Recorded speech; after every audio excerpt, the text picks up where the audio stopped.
Napapakamot na lamang sa ulo ang binatang si Lorenzo nang tawagin siya ng matandang guro na si Mr. Moreno.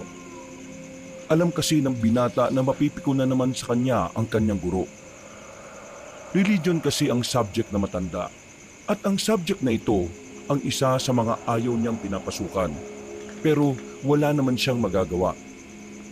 Kailangan niyang humarap sa klase kahit mula pa noon hindi na siya naniniwala sa Diyos.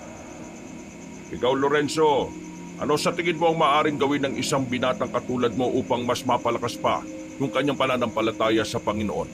Hindi kasi ako naniniwala sa Diyos pero palagay ko, mas makabubuti kung mas ipapaunawa natin sa lahat na pwede kang maging mabuting tao kahit wala kang pinaniniwalaan.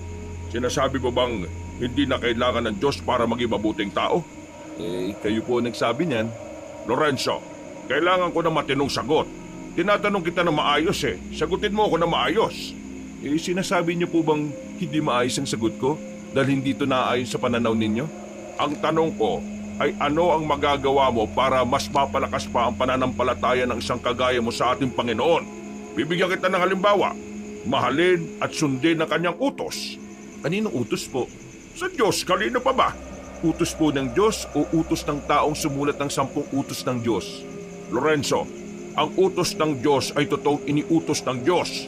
Tayo mga tao ay sinasabuhay ang kanyang utos sa pamamagitan ng pagsusulat nito sa mga libro o sa mga Biblia. Ibig sabihin, walang makakapagsabi na iniutos talaga yan ng Diyos? At paano mo nasabi? Dahil hindi naman totoo. At ano naman ang nagiging basyan mo para sabihin hindi totoo ang Diyos? Dahil hindi ko siya nakikita. Ang hangin, hindi mo naman siya nakikita. Bakit ka naniniwalang may hangin? Dahil nararamdaman ko ang hangin. Mismo, ang ating Panginoon ay nararamdaman natin kahit hindi natin nakikita. Ibig sabihin, ang Panginoon ay totoo. Para lang din siyang hangin na nararamdaman natin. Ang hangin ay isang elemento na totoong nararamdaman ng isang tao gamit ang kanyang pandama. Ang Diyos mararamdaman depende sa paniniwala. Ibig sabihin, kung ang isang tao ay hindi naniniwalang may Diyos, hindi niya yun mararamdaman kahit na kailan. Sinasabi mong nakadepende ang pagiging totoo ng Panginoon sa paniniwala ng isang tao? Opo, mahirap sabing totoo ang magic. Kung naniniwala ka na ang magic ay kagagawan lang din ng taong gustong manlinlang ng mga uto-uto. Lorenzo, hindi ka ba naturuan ng mga magulang mo na igalang ang mga usaping relihiyon? Patay na po sila Pero bago sila namatay, naturuan po nila kami ng mga kapatid ko na igalang ang paniniwala ng iba. At kung sakaling ipipilit ng iba ang paniniwala sa akin, may karapatan akong magayag din ng sarili kong paniniwala. At dito na papasok ang tinatawag nating paggalang sa opinyon ng isa't isa. Gusto mong igalang namin ang paniniwala mo pero sinasabi mong walang Diyos sa mismong harapan namin? Sinasabi ko lang po ang paniniwala ko. Kasi tinatanong niyo ko kahit alam niyo naman na hindi ako naniniwala sa sagot na gusto ninyo. Mr. Moreno, naniniwala po ba kayong mas matalino ako kaysa sa inyo? Ha? O di po ba? Nakakainsulto kapag tinatanong ka ng isang bagay na alam mong labag sa paniniwala mo. Naku, lumabas ka nga ng klase ko. Ngayon din. Utos mo ba ito ng Panginoon? Hindi. Utos ko ito. Kaya lumayas ka. Kung sinasabi niyong totoong Panginoon, masusundin ko siya kaysa sa inyo. Kaya hindi po ako lalabas. Kung hindi ka lalabas, ako ang lalabas. Lalabas na po ako. Gigil na gigil ang kanilang guro ng mga sandaling yon. Pero para kay Lorenzo, wala naman siyang ginawang mali. Pinaliwanag lang niya kung ano sa tingin niya ang pinaniniwalaan niya. Ang ganong klaseng pag-uugali ang madalas kainisan sa kanya ng mga tao dahil hindi siya naniniwala sa paniniwala ng nakararami. Ang tingin sa kanya ng mga tao ay masama. Pinuntahan na lamang ni Lorenzo ang room ng kanyang kakambal na si Martino. Sa tapat na lamang siya tumambay. Mag-uuwian na rin naman nila kaya minabuti niyang hintayin na lamang doon ng kapatid.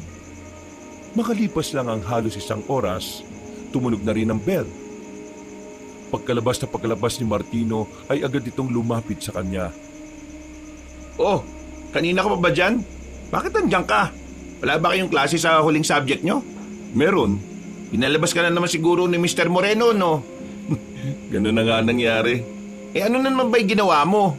Alam niya naman na hindi ako naniniwala sa paniniwala nila pero palagi niya akong tinatawag at tinatanong. Pinaliwanag ko lang yung mga paniniwala ko tapos, ayun, Nagalit siya. Ang sabihin mo, pinamukha mo na naman na hindi totoo ang Diyos. Siya ang nagtulak sa akin para gawin yun eh. Bakit kasi hindi mo subukan magbasa ng Biblia? Para naman Para saan? para maintindihan mo na totoong may Diyos. Ay nako, kung ipipilit mo na naman yan, tatagal tayo ng 5 oras dito sa kinatatayuan natin. Naku, bahala ka nga. Tara na. Kung hindi lang natin pag-uusapan ng tungkol sa relihiyon, palagi tayo magkakasundo. Hindi na nagsalita ang binatang si Martino. Naglakad na lamang ito palayo. Sinundan na lamang din yung ni Lorenzo hanggang sa makasakay na sila sa tricyclean at hindi pa rin sila nagpapansinan. Pag-uwi nila sa kanilang bahay, napansin agad sila ni Aling Sesa. Bakit nakasimangot itong si Martino? Nag-away na naman ba kayo? Hindi po, Lola. Yung totoo. Pinalabas yan ng teacher nila kasi nakipagtalo na naman siya kung totoo ang Diyos o hindi. Lorenzo, totoo ba sinasabi nitong kakambal mo? Opo, nakipagtalo ako. Pero sinagot ko lang naman yung mga tanong niyang naaayon sa paniniwala ko. Lorenzo naman, ilang beses ba kitang sasabihan na wag mong pasasakitin ang ulo ng teacher mo? Lalong-lalo na yung si Mr. Moreno. Sa lahat ng subject, sa kanya dapat mas nagpapakabait dahil tungkol yun sa Diyos. Tama. Na kung saan hindi ko naman pinaniniwalaan. Bakit ba hindi ka naniniwalang may Diyos? Pinalaki ko naman kayo ng maayos kahit ako lang mag-isa. Hindi ko naman kayo tinuruan na maging masama. Bakit po? Magiging masama po bang maging kagaya ng paniniwala ko? Hindi naman sa ganon. Ang sinasabi ko lang naman, ginawa ko ang makakaya ko para lumaki kayong malapit sa Panginoon. Pero ikaw, hindi ko alam kung anong nangyari sa iyo. Kung nakikita niyo po ba bilang sakit ang pagiging kagaya ko, huwag kayong mag-alala. Hindi ko po kayo hahawan. Uy! Maayos ka nga sa mga sinasabi mo. Nawawala ka na ng galang Kailangan ko nang pumasok. Nangangati na pa ako. Bumuntong hininga na lamang ang matandang si Sesa. Dumiretso naman si Lorenzo sa kanyang silid. Agad niyang hinubad ang kanyang sapatos at saka humiga sa kama. Kahit siya, hindi niya rin naman maintindihan kung bakit lumaki siyang pilosopo sa maraming bagay. Namulat siya sa ideyang ang mga bagay lang na nakikita at nahahawakan ang maituturing na tunay. Kung minsan, iniisip niya na hindi siya normal. Hindi kasi siya kagaya ng ibang binata. Mga bata pa lang sila, parang matanda na siya mag-isip. Sa murang edad, naisip na niya na ang paniniwala sa hindi nakikita ay isang malaking kalokohan. Sinubukan naman niyang paniwalaan ang paniniwala ng kanyang lola at kapatid. Pero kahit na anong gawin niya, palagi na lang niyang kinukwestiyon lahat ng turo ng simbahan. 4:00 na ng madaling araw nang magising siya. Naisip niyang galit sa kanya ang lola nila dahil hindi man lang siya ginising para kumain. Lumabas siya ng kanyang silid. Wala sa maliit nilang sala ang kanyang lola. Kadalasan kasi mga ganong oras ay gising na ang matanda. Naghahanda para sa tinitinda nitong kakanin. Sumilip siya sa silid na matanda. Nakita niyang nakahiga pa rin yun at balot na balot ng kumot. Hinipo niya ang noon nito. Nagtaka siya nang malaman na hindi normal ang init ng katawan nito. Lola, nilalagnat ka. Yung bintana. Sara! Yung aswang! Papasok! La, anong sinasabi niyo? Teka, hintayin niyo lang ako Kukuha lang ako ng gamot. Oh, anong ginagawa mo sa kwarto ni Lola? May sakit si Lola May sakit? Uulitin ko pa ba? May gamot ako rito, teka. Napainom nila ng gamot ang matanda. At makalipas nga lang ng 1 oras ay naging maayos na rin ang pakiramdam nito.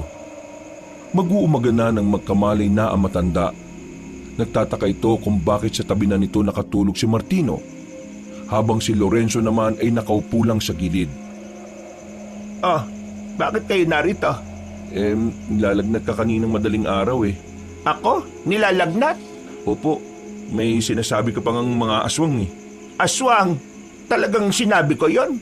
Opo, hindi nga rin ako makapaniwala na bukod sa Diyos, naniniwala ka rin may aswang. Umayos ka nga. Kung ano-ano na naman ang sinasabi mo. Lola, totoo ba talaga may aswang? Nako, gising na. Hindi ko alam kung bakit ko sinabi ang aswang. Pero totoo naman talagang may ganon. Meron ba nun dito sa atin? Oo, noon. Pero hindi ko alam kung meron pa nun dito. Lalo na sa panahon ngayon. Unti-unti nang nagiging moderno ang mundo natin. Ayaw ko na lang po magsalita. Mas mabuti pang ang wag na. Ang mabuti pa, maligo na kayo at magluluto na ako ng pang-agahan. Mamaya papasok na kayo. Magpahinga ka na lang la. Ako nang bahala magluto ng agahan. Sawa na ako sa sunog na isda, no? Di huwag kayong kumain. Napapailing na lamang si Martino. Lumabas na rin ito at sinimulan na ring lutuin ng kanilang agahan. Habang si Lorenzo, binabasa na lamang ang mga nakasulat sa kanyang notebook. Sa kalagitnaan ng kanyang pagbabasa, bigla niyang naisip ang aswang na sinabi ng kanyang lola. Hindi niya maintindihan kung bakit parang hindi yun mawala-wala sa kanyang isipan. Na kung tutuusin, hindi na niya dapat na binabalikan ng mga bagay na para sa kanya wala namang kwenta. Mabilis na lumipas sa mga oras.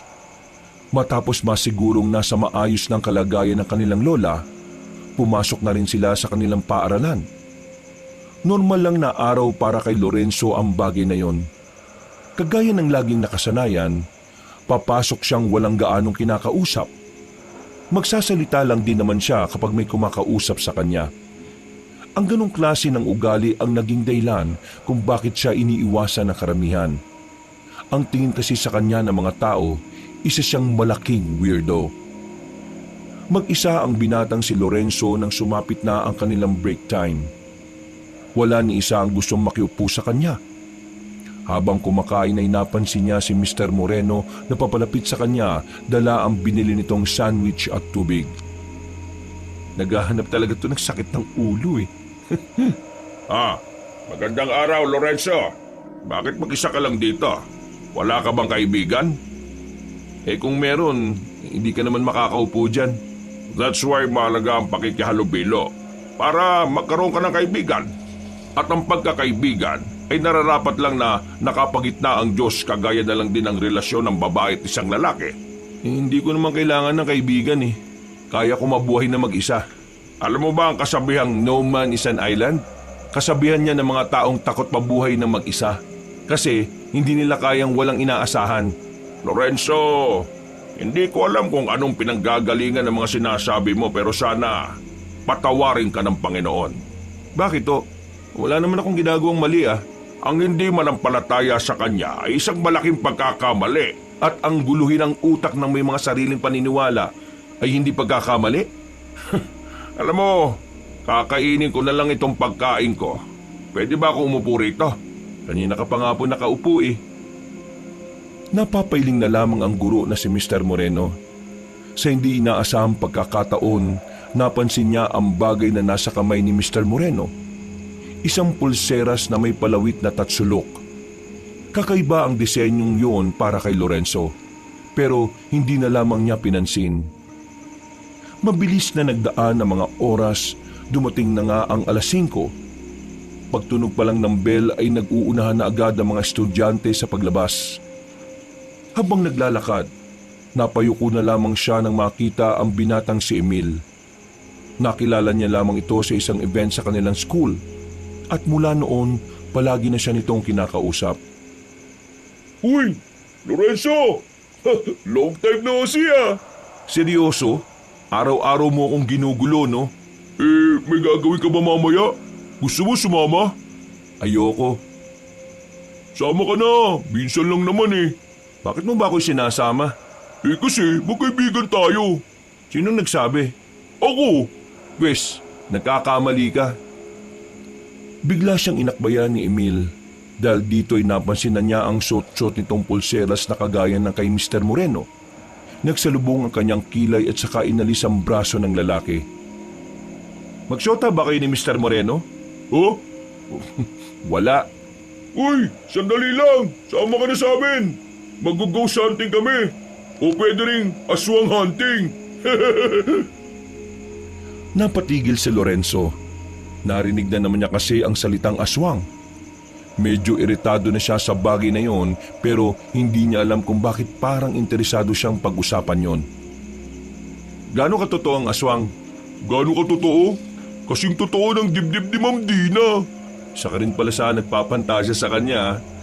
Iba na lang kausapin mo. Hindi ako interesado. Eh bakit? Sino bang hindi magkakagusto kay Ma'am? Maganda, sexy, matalino, matangkad at maputi, di ba? Parang mas masarap pakinggan yung aswang kaysa sa mga sinabi mo eh. Hindi na hinintay pa ni Lorenzo na makapagsalita ang lalaking si Emil. Naglakad na rin ito ng mabilis. Hindi sila nagsabay umuwi ni Martino nung hapon na yon. Hindi pa rin kasi sila nagpapansinan.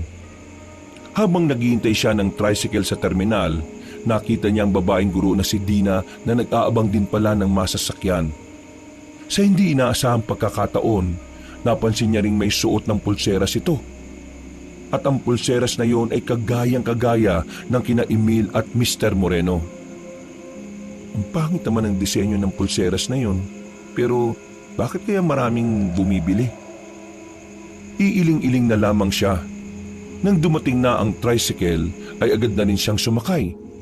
Pag-uwi nila sa bahay nila, naabutan niyang naroon na pala si Martino. Nagpapakulo na ito ng tubig at hindi pa nakakapagpalit ng damit. Anong ulam? Mga bang ulam ang nakasalang dito? Hindi naman yan ang dahilan kaya ako nagtatanong eh. Nagugutom na ako. Wala kang katulong dito, no? Umilos ka na mag-isa. Bakit? Nasaan si Lola? May sakit na naman. Mabigat ang pakiramdam. Mainit ang katawan. Tutulog? Kaysa nagtatanong ka, bakit hindi mo nalang puntahan? Maya-maya. Lola, may sakit ka raw? Oo nga eh. Hindi ko rin alam kung bakit ako nagkasakit ulit. Ayos naman na ako kanina. Eh baka nabinat ka yata. Apo, huwag kayong masyadong kumakausap ng hindi nyo kilala. At huwag kayong basta-basta sasama sa kung sino-sino lang. Mali po yata kayo ng kinakausap la. Eh, nasa labas po yung dapat makarinig niyan eh. Basta, makinig na lang kayo sa akin. Para naman ito sa kaligtasan ninyo. La, bakit kung magsalita kayo parang nasa bingit na naman ang kamatayan ng pamilya natin?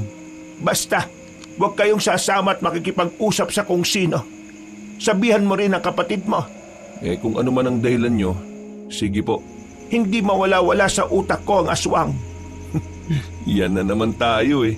Totoo ang aswang. O tapos, Mapanganib ang mga aswang, Lorenzo. Balang araw, maiintindihan mo rin ang sinasabi ko.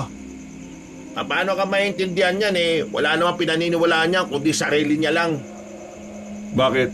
Anong gusto mong paniwalaan ko? Yung kwento mong mas malabo pa sa sabaw ng dinuguan? Anong kwento? Kwento tungkol sa nakita mong mabilis gumalaw nung bata pa tayo. Eh bakit? Totoo naman talaga yung nakita kong yun eh. Kung ikaw lang ang nakakita, hindi yun totoo. Di mo nga magawang pagkatiwalaan sarili mo tapos gusto mo magtiwala kami sa'yo. Lola epal na naman. Kahit na kailan talaga, para kayong aso at pusa. Lumabas ka na nga muna, Lorenzo. Mag-uusap kami ni Lola. Bakit? Tungkol saan? Tungkol sa Diyos. Bakit? Interesado ka ba? Salamat na lang. Pumasok na lamang si Lorenzo sa kanyang silid. Binuksan na lamang niya ang libro niya. Nagbasa-basa na lang siya hanggang sumapit na ang gabi. Natigil na lang ang kanyang pagbabasa nang marinig niyang tila natataranta na si Martino sa sala. Lumabas ang binata. Pagtingin niya, nakita niyang binubuhat na ni Martino ang kanilang lola. Oh, anong nangyari? Bakit mo pinatulog sa sahig? Sira ulo ka ba? Naingmatay si Lola. Tulungan mo ako. Dadalhin ko siya sa albularyo. May sarili na bang ospital ang albularyo? Doon ang sinabi ni Lola eh. Kaya tulungan mo na lang ako, visit ka. Marami nilang inalalayan ng matanda. Dinala nila ito sa bakuran at agad din namang nakapara ng tricycle ang lalaking si Lorenzo. Manong, sa Sitio 4 po. Pinandar agad ng matandang driver ang tricycle. Hindi naman kalayuan ang tinitirhan ng albularyo mula sa kanila. Kaya agad din naman silang nakarating doon. Tao po! Tao po! Oh, anong kailangan? Sesa, ano nangyari sa kanya? Magkakilala kayo? Oo, ano ba nangyari sa kanya? Sigurado kang hindi ka naging kabit ni Lola? Ano ba pinagsasabi nitong taong ito? Huwag niyo na pong intindihin yan. Sira ang ulo niyan eh. Ito po si Lola, nahimatay. Pero bago yun, sabi niya puntahan daw namin itong address na ito. Agad silang pinapasok ng matandang si Hector. Inasikaso nito ang lola nila. Pinahiga sa papag at nilagyan ng kung ano-anong langis sa palad at sentido. Habang ginagawa ni Mang Hector ang panggagamot, napapasalubong na lamang ang kilay ni Lorenzo. Hindi niya maintindihan kung bakit ang daming tao na naniniwala sa mga albularyo. Para kasi sa kanya, ang tanging dapat lang pagkatiwalaan pagdating sa kalusugan ng tao ay ang mga doktor. Wala bang ginawa ang lola ninyo bago siya nagkaganito? Laging naalis si Lola. Naglalako ng kakanin. Pero wala naman siyang nabanggit sa amin na may nararamdaman siya bago yan. Kung ganon, masama ang kutob ko. Bakit po? Ano pong sa tingin niyong nangyari kay Lola? Malakas ang inala ko na meron siyang nakadaupang palad na aswang. Sandali. Sinasabi niyo bang meron na namang aswang dito sa atin? Matagal naman nang may aswang dito sa atin, pero hindi lang talaga natin malaman kung sino. Kasi nakakatawang tao sila. Isa pa, hindi lang dito sa atin meron, sa buong probinsya natin. Pwede po ba ako magtanong? Ano itatanong mo? Nilikha din ba ng Diyos ang mga aswang? Di ba ang sabi ng mga relihiyosong tao kagaya ng kakambal ko, lahat ng may buhay sa mundo, Diyos ang gumawa? Tama ka. Lahat nga ng may buhay sa mundo ay likha ng Diyos. Pero ang mga aswang, itinuturing silang patay o walang buhay sa simula pa lang. Dahil ang kaluluwa na meron sila ay hindi nanggaling sa kaharian ng Panginoon. Sila ay nanggaling sa kaharian ng Diablo. Kaya ang mga aswang, hindi sila nilikha ng Diyos. Isa silang mga nilalang na kailangan mawala sa mundong ito. Paano niyo sila ituturing na patay kung Mang Hector? Magiging maganda na ba ang kalagayan ni Lola? Teka, nagsasalita pa ako eh. Hindi mo ito moment. Moment ito ni Lola. Magiging maayos na rin ang lola mo. Kailangan ko lang muna siyang obserbahan. Ano ba talagang naging dahilan kung bakit siya nagkasakit? Ang isang tao, kapag meron siyang nakatitigan na aswang ng higit sa 10 minuto, nagkakaroon ng pagkakataon na mapasok ang kamalayan ng isang tao. Ginagawa nila ito kapag gusto nilang kontrolin ang biktima nila. Itong dahilan kung bakit nagkasakit ang lola ninyo. Parang hipnotismo? Tumpak! Bakit naman gagawin ng aswang yun kay Lola? Malalaman nyo rin sa oras na sabihin na sa inyo ng lola ninyo. May isa pa sana akong katanungan. Iisa pa talaga. Pambihira to. Kaya mo siya. Gusto ko mga tinatanong niya eh. Sige, ano mang itatanong mo, iho? Naging kabit ka ba ni Lola? Manahimik ka na lang. Napakamot na lamang sa ulo si Lorenzo. Makalipas pa ang halos 1 oras, muli nang nagkaroon ng malay matandang babae. Nagtataka pa nga ito nang mapansing nasa ibang bahay ito. Agad na pumasok ulit ng bahay ang kambal nang marinig nilang nagkamalay na ang kanilang lola.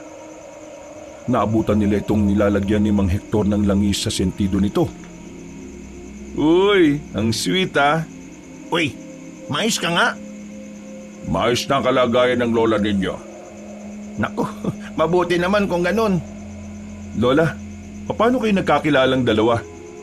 Si Hector ay kumpare ng lolo ninyo. Kaya pala. Kaya pala ano? Kaya pala magkakilala kayo. Kayong dalawa, mag-iingat din kayo. Sinabihan na po ako ni Lola. Bakit? Wala naman kaming kasalanan sa aswang ah. Makinig na lang kayong dalawa. May ibibigay akong pangontra para sa inyong dalawa. Heto, suotin niyo ang kwintas na ito. Kapag sinuot niyo ito, maiilang ang mga aswang na lapitan kayo.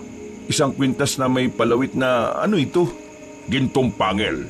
Hindi ito ginto. Tansulang ito na may halong bakal. Alam ko, pero may kasamang orasyon at ritual ang kwintas na yan, pangontra yan sa mga aswang. Kaya lagi niyong dapat suot yan lalo na kung lalabas kayo ng bahay. Buntong hininga na lamang ang nagawa ni Lorenzo. Pinakita niyang isinuot niya ang kwintas. Pero ang totoo, pag-uwi nila ay agad niya rin naman itong inalis sa kanyang leeg. Hindi siya naniniwala sa mga ganoong bagay. Makalipas pa ang ilang araw, tuluyan ng gumanda ang pakiramdam na matandang si Sesa. Nakakapaglako na ulit ito ng mga tinda nitong kakanin. Si Lorenzo at Martino naman ay naging abala sa pag-aaral. Nalalapit na rin kasi ang kanilang exam. Ano na naman bang kailangan mo sa akin? Wala naman. Gusto lang kitang samahan kumain eh. Bawal ba? Hindi naman bawal pero ayoko. Ano? Di ka pa rin masasama sa aswang hunting? Hindi ko pala tapos dyan sa bagay na yan. Ulang pa kasi kami ng isa eh. Ayoko nga. Bakit ba kasi ayaw mo? Hindi mo ba nababalitaan?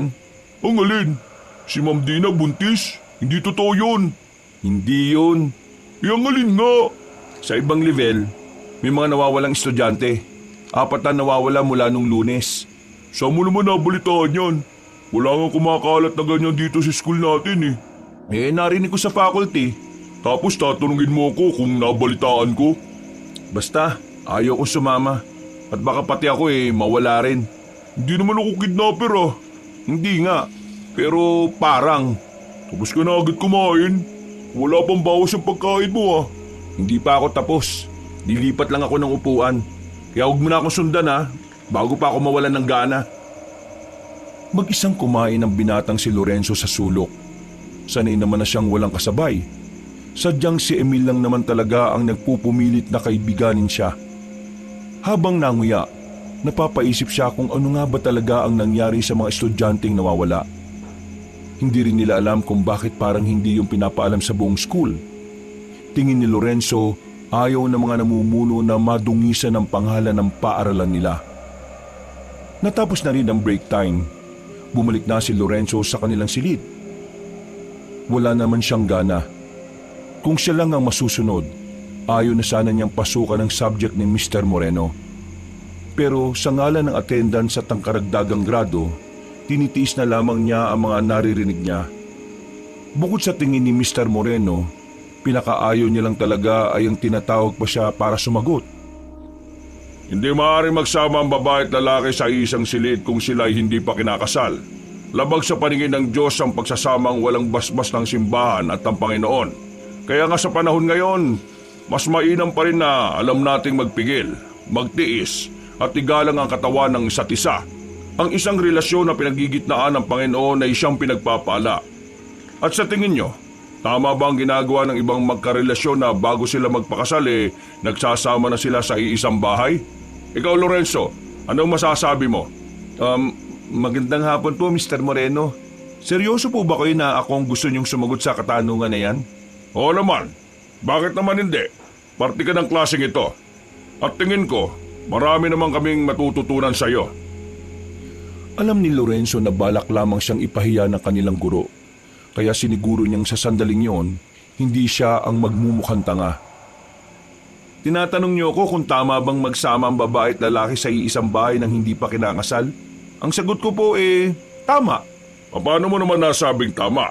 Marahil sa pananaw ng mga kagaya niyong sumusunod sa utos ng simbahan ay mali yun.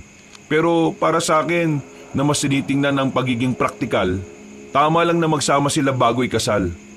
Unang-una, kung magsasama sila sa iisang bahay ng ilang taon bago ang kasal, mas magkakaroon sila ng panahon para kilalanin ang mga sarili nila.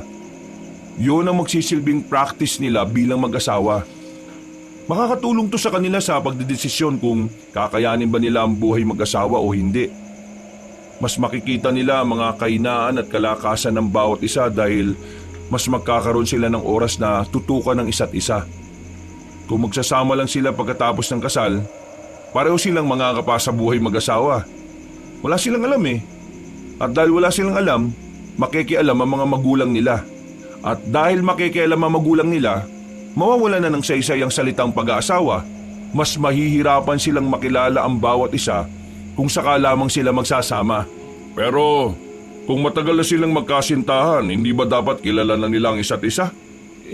Iba ang buhay magkasintahan sa buhay ng pag-aasawa. Nagbabago ang ugali at pag-iisip ng tao kapag nagiging mag-asawa na sila Yung magkasama sa isang bubong, marahil dahil sa mga responsibilidad, sa mga bayarin, sa mga obligasyon at dahil na rin sa pagkakaroon ng dagdag na mga goal na dapat maabot. Seryosong usapin na ang pag-aasawa Iba ang pagkakakilala mo sa kasintahan mo noong nobyo o nobya mo pa lang siya. Magkakaroon pa rin ng pagbabago sa kanya sa oras na kinakailangan na niyang magseryoso sa buhay At ang mga pagbabago na yon ay hindi mo agad makikita kung hindi mo yun malalaman bago ang kasal. Kaya naman, para hindi tayo matali o makulong sa mga maling tao, Para sa akin, mas maganda kung magsasama na muna kayo bago kayo ikasal. Sa pagli-live-in pa lang, malalaman mo na kung anong klaseng tao siya bilang asawa, hindi bilang kasintahan. Sinasabi mo bang hindi na mahalaga ang kasal kasi mas mainam na mag-live-in na muna para makilala ang mapapangasawa mo? Ganun ba? Wala naman akong sinasabi na hindi mahalaga ang kasal. Pero sinasabi ko lang na huwag nating gamitin ang kasal para diktahan ng tao paano niya kikilalanin na mapapangasawa niya. Huwag nating hayaan na ang kasal ang maging dahilan kung bakit hindi tayo makawala sa mga taong hindi natin dapat pinapasok sa buhay natin. Paano mo kami mapapasang-ayon sa mga sinasabi mo? Naranasan mo na bang magkaroon ng asawa? Nagtawanan ng buong klase. Nakaramdam ng pagkapahiya si Lorenzo noong mga oras na yon. Pakiramdam niya ay sinimulan na ni Mr. Moreno na mangyari ang binabalak nito. Huminga si Lorenzo na malalim. Hindi siya papayag. Ano po sa tingin niyong mararamdaman niyo kapag meron kayong ninakaw na mahalagang bagay para sa iba? Ha? Wala itong koneksyon sa pinag-uusapan natin. Kung masasagot mo, meron. Anong mararamdaman ko kapag may ninakaw akong mahalagang bagay sa ibang tao? Hindi naman ako ganong klase ng tao eh. Sabihin na natin na kunwari masama kang tao. Kung masama akong tao, malamang kakabahan ako. Baka mahuli ako eh. Matatakot. Di ba gano'n naman ang mga magnanakaw? Gagawa sila ng kasalanan pero kapag nagawa na nila saka lang nila may isip na mali ang ginawa nila. Yun dahil sa pagiging makasarili nila at sakim. Paano nyo nasabi yan? Naranasan nyo na rin po bang magnakaw? Ha? Naranasan nyo na po bang magnakaw? Yung pong tanong ko ngayon. Malamang hindi. Bakit nyo po alam ang mga bagay tungkol sa mga magnanakaw? Hindi mo naman kailangan maranasan para malaman mong isang bagay. Minsan, kailangan mo lang ding matutuhan at matuklasan. Mismo? Anong mismo? Kayo na rin ang sumagot ng tanong niyo sa akin kanina kung naranasan ko na bang magkaroon ng asawa. Iniinsulto mo ba ako? Tinatanong po kita kanina kung sigurado po kayo na tatawagin niyo ako. Wala akong ginagawang masama. Sinasagot ko lang ang mga tanong ninyo nang hindi naaayon sa mga sagot na gusto niyong marinig. Uupo na po ako. Okay lang po ba? Maraming salamat po. Natameme na lamang ang matandang guro. Pero sa kaloob-looban nito, parang gusto na nitong sumabog. Habang si Lorenzo naman, lihim na nagdiriwang ang kanyang puso. Pakiramdam niya, naipanalo niya ang argumentong sinimula ng isang matandang sabik siyang mapahiya. Maya-maya ay tumunog na ang bell.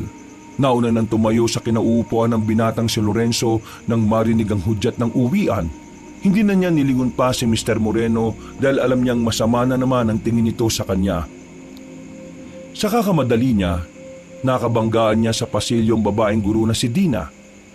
Ang guro na halos pinagpapantasyahan ng lahat ng lalaking estudyante. Ayos ka lang ba? Pasensya na ha, at hindi kita nakita. May tinitingnan kasi akong papel eh. Ayos lang naman po. Hindi rin ako nakatingin kaya kasalanan ko rin. Sandali lang. Ikaw yung kapatid ni Martino? Kambal ba kayo? Magkamukha kayo eh. Oh, sa kasamaang palad, opo. Kambal nga kami. Alam mo bang tuwang-tuwa ang mga guro sa kanya? Lalong-lalo na si Mr. Moreno kasi talagang malapit sa Panginoon ang kambal mo eh. Ayos yan. Ikaw rin. Kilalanin mo rin ang Panginoon. Ay, Huwag na po kayo magtangka, ma'am. Malapit nang mapanot si Mr. Moreno sa konsumisyon sa akin. Isipin niyo na lang po na hindi bagay sa babae kapag panot. Sige po, aalis na po ako. sige, bye. Pagtalikod ng guro sa kanya, sa hindi malamang dahilan ay meron siyang naamoy na kakaiba mula roon. Mabango naman si Dina, pero hindi maintindihan ni Lorenzo kung bakit siya nakakaamoy ng parang malansa. Nang lingunin niya ulit ang babaeng guro, nagtaka siya kung bakit bigla na lamang siyang kinabahan sa ngiti nito sa kanya. Nung oras na yon, nakaramdam siya ng pagkahilo. Agad-agad na sumama ang kanyang pakiramdam. Napahawak siya sa pader nang maramdamang parang tutumba siya. Uy! Anong nangyayari sa'yo? Nakita na lang niya si Emil sa gilid niya. Nakaalalay na ito sa kanya. Dinala siya nito sa klinik. Pagdating niya roon, naroon si Dina. Ang babaeng guro ang umasikaso sa kanya. Nung mga sandaling yon, nagtataka siya kung bakit ang bilis ng tibok ng kanyang puso. Dahil sa pagkahilo niya, hindi na niya gaanong naririnig ang pinag-uusapan ni Emil at Dina. Nagtataka siya kasi base sa nakikita niya, parang malapit sa isa't isa ang dalawa. Hindi maganda ang kutob niya, kaya kahit nahihilo, tumakbo siya palabas ng klinik. Nakasalubong niya ang kakambal na si Martino. Hinawakan niya ito sa balikat at takmang tutumba. Uy, ano bang problema mo? Tulungan mo ako. Ano? Nahihilo ko eh. Uy, Lorenzo! Pumasok ka raw sa klinik, sabi ni Ma'am Dina. Ayoko. Uuwi ako. Martino, alalayan mo ako. Gusto ko umuwi. Ayoko rito. May kakaiba sa school na ito. Nagtataka ang lalaking si Martino. Kilala niya si Lorenzo. Alam niyang hindi basta-basta magsasalita ng kawirduhan ng kanyang kakambal kung wala lang. Kaya kahit na inis siya rito, inalalayan niya lang ito palabas sa kanilang paaralan. Agad silang sumakay sa tricycle. Nang makauwi, takang-taka ang kanilang lola sa kanila. Nag-alala itong lumapit sa kambal. Nang maiupo na ni Martino ang kakambal niya, ay sa kanan nito sinabi kung ano ang nangyari. Anong nangyari sa kanya? Bakit nanlalata itong si Lorenzo? Hindi ko alam dyan. Galing yan sa klinik kanina eh. Pero tumakbo palabas. Nakasalubong ko siyang ganyan na. Ayaw niya magpaklinik. Mas gusto niyang umuwi. Lorenzo, anong nangyari? Anong masakit sa'yo? Bakit ganun siya? Nandito ba siya? Bakit ko siya naririnig? Uy, Buang. Sino bang sinasabi mo? Nandito na tayo sa bahay. Hindi, nandito siya. Tawagin mo nga si Hector. Bakit la? Ano ba sa tingin niyo nangyayari sa kanya? May nangyayaring hindi tama. Nagmamadaling makalabas ng bahay ang lalaking si Martino. Pagbalik nito ay kasama na nito ang albularyo. Agad nitong sinuri ang kalagayan ng binatang si Lorenzo. Nalaman agad nito na may kinalaman ng aswang sa nangyari. Hindi nagsayang ng oras ang albularyo. Kung anong ginawa nito kay Aling Cesa ay siya ring ginawa nito kay Lorenzo. Isang oras lang ang nakalipas na wala na rin ang mataas na init ng katawan ng binata. Kalauna na ay nagkaroon na rin ito ng malay. Nagtataka habang salubong ang kilay na nakatingin sa kanila. Huwag mo kaming tingnan ng ganyan. Tinulungan ka namin para gumaling ka. Gumaling? Ano bang nangyari sa akin? Inuwi ka ni Martino ng mataas ang lagnat mo. At may mga sinasabi ka sa amin na hindi namin maintindihan. Gaya ng alin? Sabi mo, nandito siya kasi naririnig mo. Sino? Aba, iwan ko sa iyo. Iho, naalala mo ba mga nangyari bago ka nagkasakit? Baka may aswang kang nakadaupang palad. Wala akong aswang na nakadaupang palad kasi wala namang aswang. Isipin mong maigi. Bago ang nangyari, ano mga naalala mong tingin mo ay weirdo? Sino yung huli mong nakausap? Sandaling napaisip ang binatang si Lorenzo. Bigla na lamang bumalik sa isipan niya ang babaeng si Dina. Sa hindi malamang dahilan, bigla siyang nakaramdam ng kaba na hindi naman niya alam kung saan ang gagaling. Yung huli kong nakausap? Anong meron? Malaki ang tsansa na ang huli mong nakausap, siya ang aswang na balak kang kunin. Si Martino lang yung huli kong nakausap habang nasa tricycle kami. Buang, nanlalata ka na nun. Ang sinasabi ni Mang Hector, yung huli mong nakausap bago ka magkaganon. Hindi ko maalala eh. Nagkaila na lamang ang binatang si Lorenzo. Bukod kasi sa hindi naman siya naniniwalang may aswang, gusto niya rin munang malaman kung ano ang kakaiba sa gurong si Dina. Hindi ko talaga maalala eh. Huwag mo nang piliting maalala kung hindi mo talaga maalala. Hayaan mo na. Malalaman ko rin sa susunod na araw kung sino ang mga aswang dito. Marami ba sila, Mang Hector? Isa silang grupo. Pero hanggang sa ngayon, hindi ko pa rin alam kung sino-sino sila. Nanahimik na lamang si Lorenzo ng mga sandaling yon. Wala siyang interes na pakinggan ang mga sinasabi ni Mang Hector. Mas pinili na lang niyang magpahinga sa kanyang silid kaysa maniwalang totoo ang mga aswang. Habang nagpapahinga siya, pumasok sa silid niya ang kakambal na si Martino. Salubong ang kilay ni Lorenzo. Oh, anong kailangan mo? Alam kong may hindi ka sinasabi. Gaya ng ano? Gaya ng kung sino ang huli mong nakausap. Sabihin mo. Ang kulit mo. Sinabi ko na sa'yo hindi ko maalala. Nung nasa biyahe tayo pa uwi, narinig kong sinabi mo ang pangalan ni Ma'am Dina. Ha? Sinabi ko yun?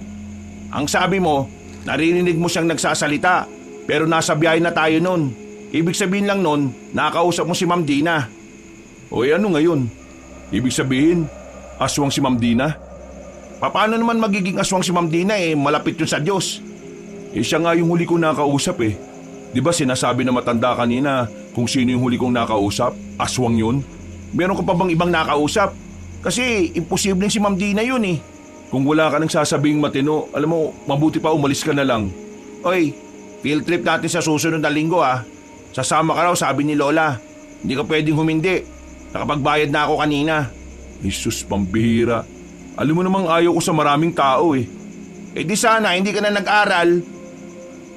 Napapailing na lamang si Lorenzo.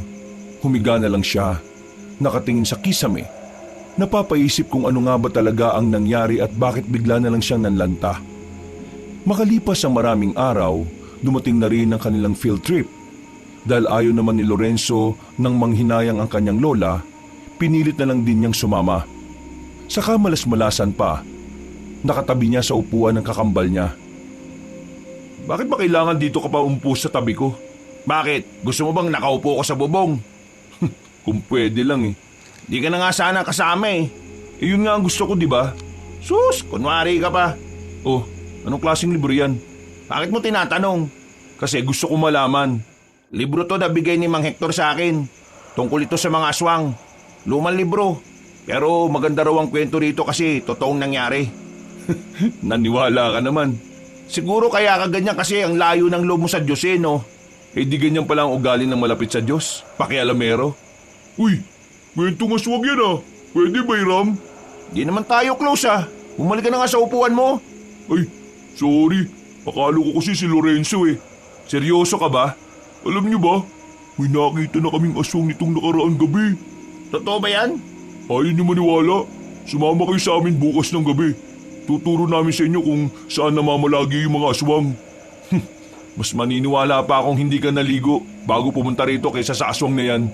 Hoy, bumalik na kayo sa upuan nyo at baka matumba pa kayo. Malas. Bakit si Mr. Moreno pa guardian natin? Hindi naman natin advisor yan. Sa mga lumipas na oras kung saan-saan sila nagtungo, lahat ng kilalang pasyalan ay napuntahan na nila. Bandang 6:00 ng gabi, tumigil na sila sa isang malawak na kapatagan na napapalibutan ng matataas na puno. Sa parting yun sila maglalatag ng mga camping tent. Mga bandang 11:00 ng gabi, nagsimula na ang mga aktibidad na kanilang gagawin. Habang si Lorenzo nanatili lang sa loob ng tent niya. Nakatanaw lang sa mga yon at tamad na tamad.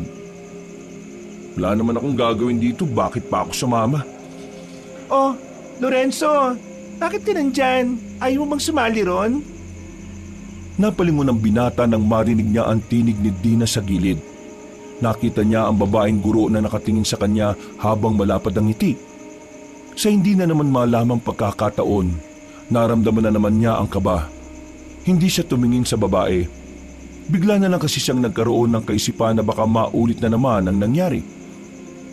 Wala akong gana eh. Bakit naman? Kung ayos lang po, huwag niyo po muna akong kausapin. Gusto ko pong mapag-isa eh. Sige, walang problema. Pag-alis ng babae, naamoy na naman niya ang lansa na nagmumula roon. Pero sa pagkakataong ito, hindi na siya nakaramdam ng pagkahilo. Hindi niya lang maamin sa sarili pero may kutob na rin siya na hindi pangkaraniwan ng babae. Labag man sa kalooban niyang isipin na hindi tao ang babae pero yun talaga ang nagsusumiksik sa kanyang utak. Sumpa ba to? Sumpa ba na maramdaman kong malapit na akong maniwala na may aswang?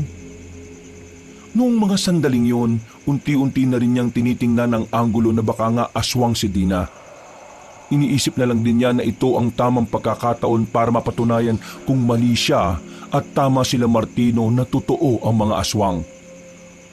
Kapag napatunayan kong totoo ang aswang, baka maniwala pa ako na totoo ang Diyos.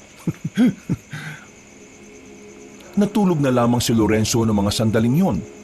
Nagising siyang dakong 2:00 na ng madaling araw. Pagtingin niya sa gilid niya, nakatulog na pala ang kanyang kakambal sa gilid. Sumilip siya sa labas.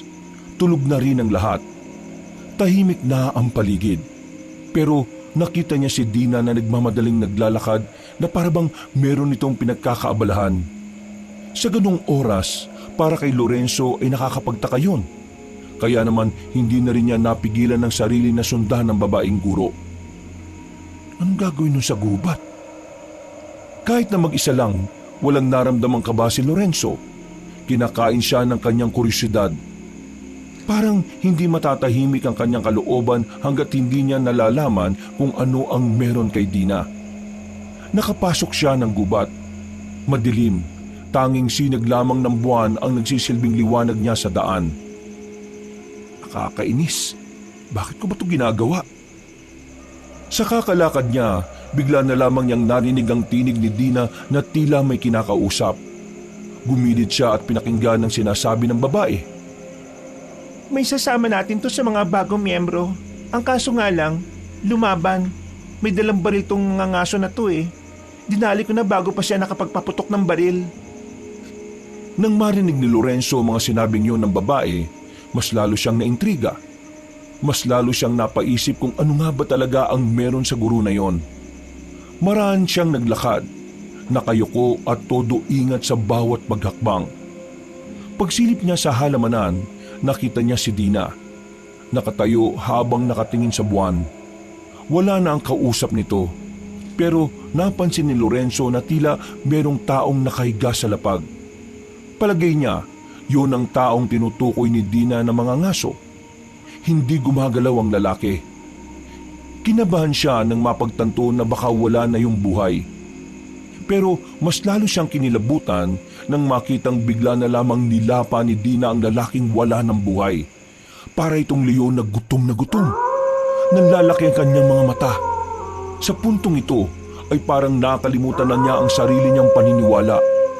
Dahil sa nasaksihan niya, napatunayan na niyang totoo nga ang mga aswang. Gagi! Napalingon ng babaeng si Dina nang maramdaman siyang naroon. Medyo naaninagan niya ang itsura ng babae. Nanginig ang tuhod niya sa takot. Pero ginawa niyang lahat ng makakaya para makaalis doon. Ligtas naman siyang nakabalik sa kanilang tent. Nagising si Martino nang masagi niya ito. Napansin siya ng kanyang kakambal na parang hindi siya mapakali. Uy, anong nangyayari sa'yo? Uy, bakit ka nanginginig? Napabangon si Martino. Si Lorenzo naman parang naninigas ang kamay. Sinampal siya ng malakas ni Martino at dahil dito tila natauhan siya. Kumalma ang kalooban ni Lorenzo. Anong nangyari sa'yo? Bakit galing ka sa labas? Martino, naniniwala na ako may Diyos. Ano? Totoong Diyos. Tama kayo. Pinagsasabi mo? Bakit? Nakita mo na ba si Jesus sa labas? Eh sabi mo maniniwala ka lang kapag nakita mo siya, di ba? Ang sabi ko, kapag napatunayan kong totoo ang aswang, ibig sabihin, totoo ring may Diyos.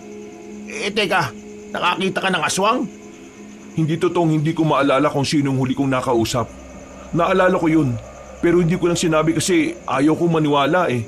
Eh ano ba talaga? Diretsuhin mo na nga ako. Si Ma'am Dina. Si Ma'am Dina ang huli kong nakausap. Nagkatitigan kami na matagal. Pag alis niya, ayun, nahilo ko bigla. Nung dinala nila ako sa klinik, naririnig ko yung boses niya na bumubulong sa akin. Hanggang sa tricycle, naririnig ko yun. Kaya mula nun, napaisip na ako kung anong meron sa kanya eh. Kaya ngayon, nung makita ko siyang pumasok sa gubat, sinundan ko siya. At nakita ko, may kinakain siyang lalaki. Isang mga ngaso.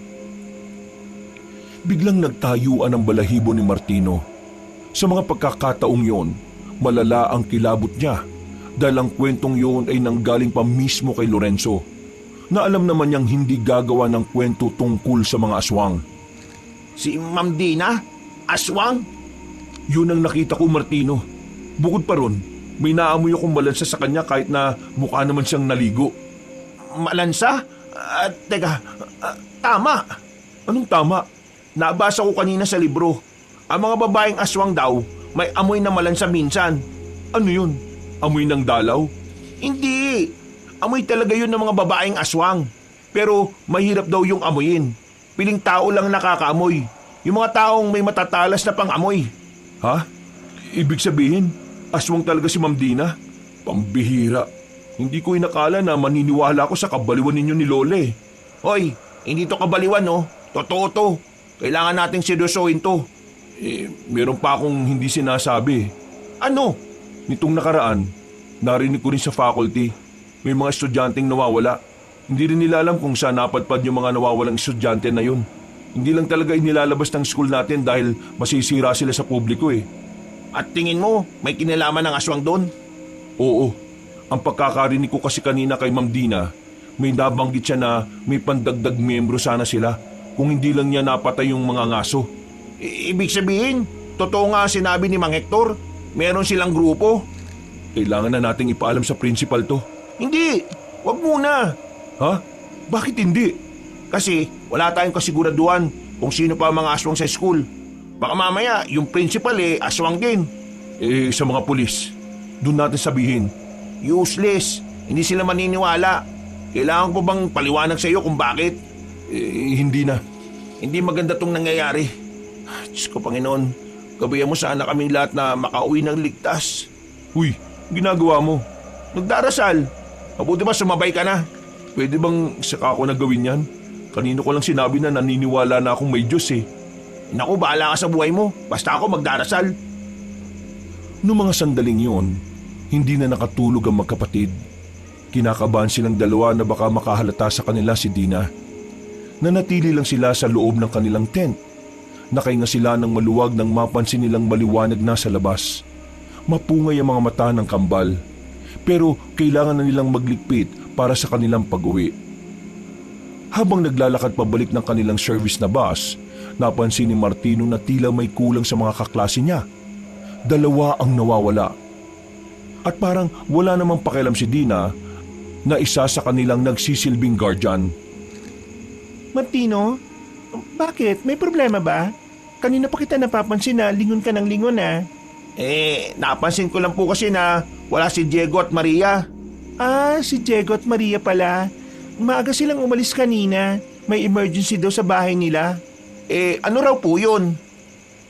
Hindi ko na inalam. It's a private matter. Baka tungkol sa pamilya. Ngumiti na lamang ang babaeng guro. Pero sa loob-loob ni Lorenzo at Martino, nung oras na yon, alam nilang nagsisinungaling ang babae sa kanila. Pagdating nila sa bus, nakatinginan si Lorenzo at si Dina. Agad namang umiwas ng tingin ng binata. Nababahala siya na baka may gawin na naman sa kanya ang babae. Habang umaandar ang bus, Martino, may tanong ako. Ano yun? Yung Diyos ba? Alam niya na agad kung sino yung mga aswang? Alam ng Diyos ang lahat, no? Bakit hindi na lang natin siya tanungin para malaman na agad natin kung sino yung mga iiwasan? Hindi nakikialam ang Diyos. Bibigyan niya lang tayo ng mga gabay. Hindi siya makikialam? Bakit? Hahayaan niya lang tayong mapahamak? Pagsubok itong binibigay niya sa atin. Kaya hahayaan niya lang tayong lagpasan to. Huwag kang mag-alala.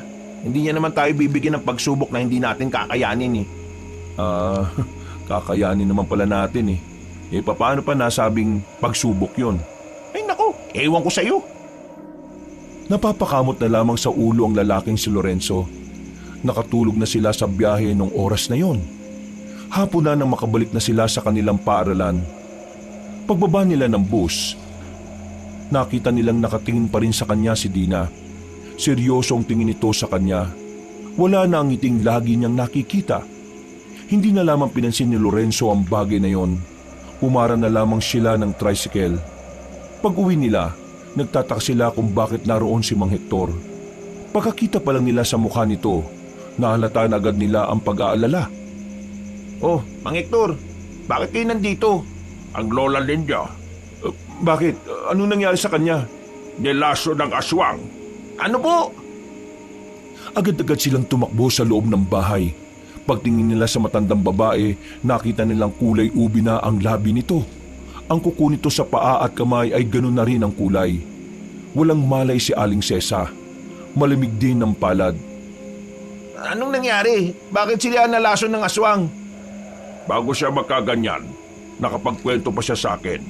Ang sabi niya, merong isang lalaking aswang ang bumili sa kanya. Nagkadikit ang mga kamay nila nang mag-abot siya ng sukli. Yung aswang na yun pala, may laso ng kamay.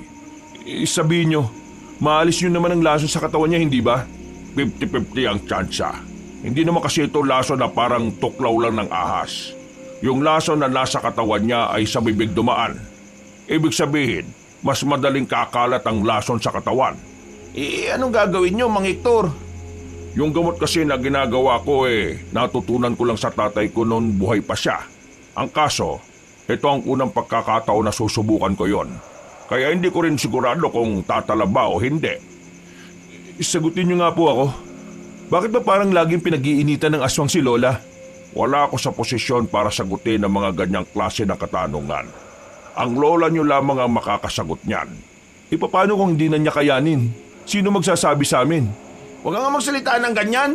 Huwag na tayong maging tanga rito Alam nating tatlo na walang tsak na tsansa kung makakaligtas siya sa laso na yan.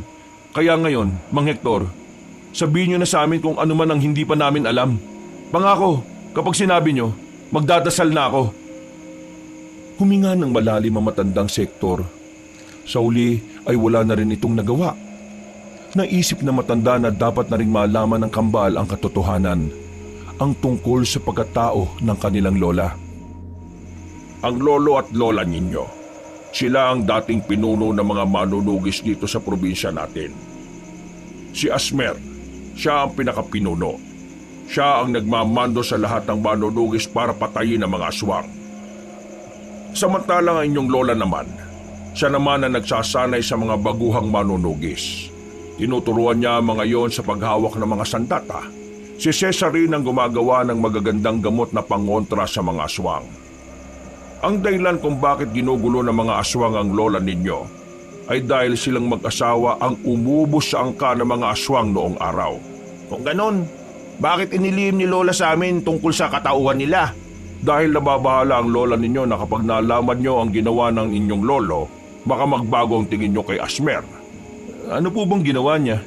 Noong araw, nakatira kaming lahat sa maliit na baryo. Yung mga kabaryo namin, biniyag sila ng mga aswang at ginawang kauri nila. Nang magharap-harap na sa labanan, pinagpapapatay ng lolo ninyo mga kabaryo namin. Mahirap yun para kay Asmer, pero kailangan niyang gawin dahil mga aswang na silang lahat. Pinatay niya ang lahat na mga kakilala namin na parang mga kapatid na rin ang turing niya sa mga yon. Ginawa niya yon kahit na masakit sa kalooban niya. Bago mamatay si Asmer, nakiusap siya sa amin na huwag ipapaalam sa pamilya ninyo ang nangyari. Ayaw ni Asmer na magmukha siyang masama dahil ang pinatay niya ang mga taong naging aswang. Wala naman nung mali sa ginawa ni Lolo Kahit ako rin, ganun din ang gagawin ko. Pero hindi niyo masisisi ang lola ninyo. Dahil noong araw, lahat ng mga kasamahan naming manunugis ay kumalas. Sinisisi ang lolo ninyo. Nagalit silang lahat. May panahon pa raw kasi para makabalik sa pagiging tao mga aswang na yon, pero pinili niyang paslagin. Ang totoo, huli na ang lahat para sa mga kabaryo namin. Hindi na sila makakabalik sa dati dahil malakas na yanggaw ang ginawa sa kanila.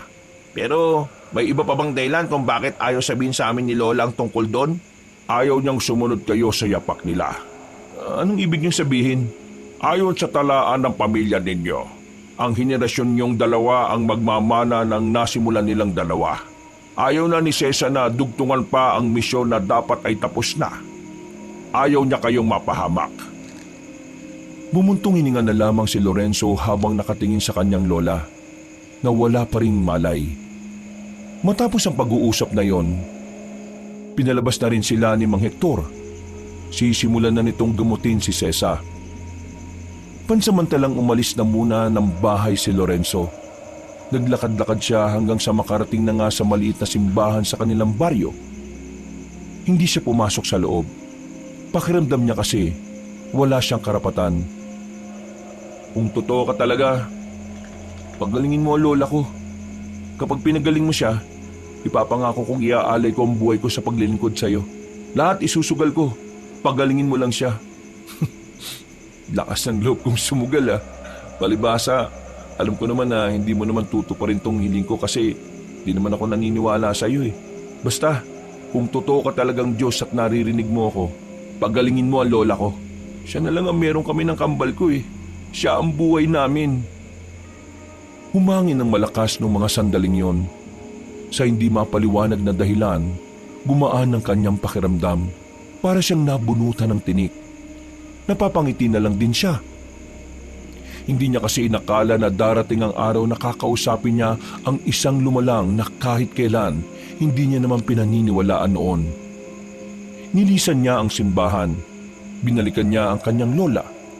Pagpasok nila sa loob, laking gulat nila sa kanilang nakita.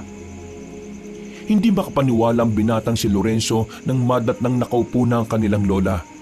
Bumalik na ang dating kulay ng kuko at labi nito. Kahit na pawis ay kitang-kita nilang masigla na si Aling Sesa. Lola, ayos na ba kayo? Wala na bang lason sa katawan ninyo? Nasa maayos na ang kalagayan ko. Habang ginagamot ko ang lola nyo, bigla na lang nawala yung init ng katawan niya. Tapos, dumilat siya. Sabay-sabing ayos na daw siya. Tahimik lamang si Lorenzo sa gilid. Pero sa isip-isip niya, mukhang pinatunayan talaga ng Diyos na dapat siyang maniwalang may lumalang ng lahat. Pero sa kaloob-looban ng binata, masaya siya dahil nakaligtas ang kanyang lola sa tiyak na kamatayan. Pero maya-maya lang, nawala ang kanyang ngiti. Sa puntong ito, nabuhay ang galit niya para sa mga aswang. Pinangako niya sa kanyang sarili na pagbabayarin niya ang lahat ng aswang. Uunahin niya sa listahan ng kanilang gurong babae na si Dina. Bago matulog, dumaan na muna siya ulit sa simbahan. Makakalahating oras na siyang nakatayo sa tapat. Hindi niya kasi alam kung papaano niya sisimulan ang pagpapasalamat. Dahil una pa lang, hindi naman talaga niya gawaing magpasalamat sa mga bagay na hindi sakop ng paniniwala niya noon. Hindi ko alam kung pinahiya mo ko nung patunayan mong totoo ka. Pero maraming salamat kasi nasa maayos na kalagayan ng lola ko. Yung usapan natin kanina, tototohanin ko yon. Tatapusin ko lang tong problemang to.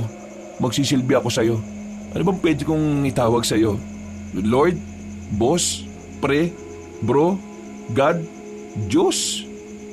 O boss na lang siguro? Boss, pasensya na kaagad kung magiging masama muna ako bago mo ako maging tagapagsilbi Ilangan ko lang pagbayarin yung mga aswang na nagtatangka sa buhay ng lola ko Ay, siya nga pala. Baka pwede mo naman akong ipasa sa exam mo. Humangin lang ng malakas at saka umalis na rin siya sa tapat ng simbahan. Pagbalik niya sa bahay nila ay parang wala lang nangyari sa kanyang lola. Kahit si Mang Hector, hindi rin niya alam kung ano ang nangyari. Napapangiti na lamang si Lorenzo sa gilid. Bagay na ipinagtaka naman nila Martino. Kahit kailan kasi, hindi nila nakitang nakangiti ng ganoon kalapad si Lorenzo. Lumipas ang 3 araw. Lunes na naman. Sabik na sabik pumasok si Lorenzo. Hindi dahil gusto niyang matuto sa mga bagong pag-aaralan, kundi dahil gusto niyang makita ang babaeng si Dina. Uy, ang bilis mo naman maglakad. Para kang kabayo Para lang sa kaalaman mo, ang kabayo hindi mabilis maglakad. Mabilis siyang tumakbo. Sus, dami mong alam. Kesa naman wala, no? Pagkakit nila sa 2 palapag, nagiwalay na rin sila ng landas ni Martino. Magkaiba kasi sila ng silid. Pagpasok pa lang ni Lorenzo, gusto na niya kagad mag-uwian. Gusto niya kasing kumprontahin ang babaeng si Dina. Gusto niyang ipaalam sa babae na alam na niyang tinatago nitong sikreto. Bagot na bagot at tamad na tamad sa pakikinig ang binatang si Lorenzo. Bukod kasi sa hindi niya trip ang nagtuturo, napag-aralan na niya yon. Pero wala siyang magagawa kundi ang makisama. Hanggang sa nagbel na hudyat ng uwian. Yun, sa wakas, uwian na. Hindi pa nakakapagpaalam ang kanilang guro ay agad na rin siyang lumabas. Habang naglalakad, inihahanda na niya ang ballpen sa bulsa. Para kung sakaling biglang magbago ng anyo ang babaeng si Dina, madali niya itong masasaksak. Boss, rinig mo ba ako? Ikaw nang bahala sa akin, ha? Natanong na niya ang silid ni Dina nang bigla niyang makasalubong si Emil sa pasilyo. Uy, pre! Ay, tumigil ka. Nagmamadali ako. Hindi ko ba sasama sa aswang hunting? Napatigil si Lorenzo sa paglalakad nang marinig ang salitang aswang. Tila biglang naging interesado ang binata sa sinabi ni Emil. Binalikan niya ito. Tumingin-tingin sa paligid bago nagsalita. Alam mo kung saan may aswang? Oo, kaya nga sumama ka na sa amin. Mamayang gabi. O saan magkikita-kita? Dito lang din sa tapat ng school natin. Alas 10. O sige, sasama ako. Pero sa ngayon, hayaan mo ako. Nagmamadali ako eh. Huy, ayos! Nang marating na ni Lorenzo ang room ni Dina, nagtaka siya dahil wala man lang katao-tao sa loob. Nung unay inakala niyang baka maagang nagpalabas ng estudyante ang babaeng guro. Hanggang sa narinig na lamang niya ang tinig ni Mr. Moreno. Ah, anong ginagawa mo sa harapan ng silid ni Miss Dina? Gusto ko lang sana siyang makausap eh. At tungkol naman saan? Sekretary po ba kayo ni Ma'am Dina? Hindi. Pero bilang isang guro na gaya niya, Babalik na lang ako bukas. Sana maabutan ko na lang siya. wala na rito si Miss Dina. Anong ibig niyo sabihin? Hindi na siya papasok dito kahit na kailan. Bakit? Anong dahilan? Sa pagkakarinig ko, pinauwi na siya ng asawa niya sa Maynila. Taga Maynila siya? Kaya ako may ipapasabi ka sa kanya, pwede naman ako na magsabi. Meron naman akong numero niya eh. Pwede ko siyang hindi na. Kailan mo ba matututunan na patapusin muna ang kausap mong magsalita bago ka magsalita? Kapag nagkabuhok na kayo. Ay, siya nga pala. Naniniwala na ako sa Diyos. Wow! Magandang balita yan. Naglakad na palis ang binatang si Lorenzo. Pinunta na lamang niya ang kanyang kakambal at saka sabay na rin silang umuwi. Dahil hindi niya nakausap si Dina, hindi matahimik ang kanyang kalooban. Kaya nang matapos na silang kumain, palim siyang lumabas ng kanilang bahay. Kahit alas 8 na ng gabi, pinuntahan niya pa rin ang bahay ni Mang Hector. Kapihira, ginulat mo naman ako. Bakit ka ba nakatayo dyan sa gilid para kang engkanto? Hindi ko hinakala na magugulat ka pa rin kahit wala naman akong ginagawa. Ano bang ginagawa mo rito? Ikaw lang ba mag-isa? May nakikita ka bang iba? O baka nakikita mong kasama ko si Boss? Sinong boss? Si Boss, ang nakakaalam ng lahat. You know, sa taas. Alam mo, Lorenzo, masaya akong naniniwala ka na may Diyos. Pero pwede ba? Diretsahin mo na ako kung may kailangan ka. Gusto kong bigyan niyo ako ng sandata. Sandata? Kaya anuhin mo naman. Gusto kong pumuksa ng aswang eh. Sinasabi mo bang gusto mong sundan yung yapak ng lolo at lola mo? Wala naman akong sinasabi. Di kita matutulungan dyan. Bakit naman? Ayaw niyo bang mapuksa ang mga aswang?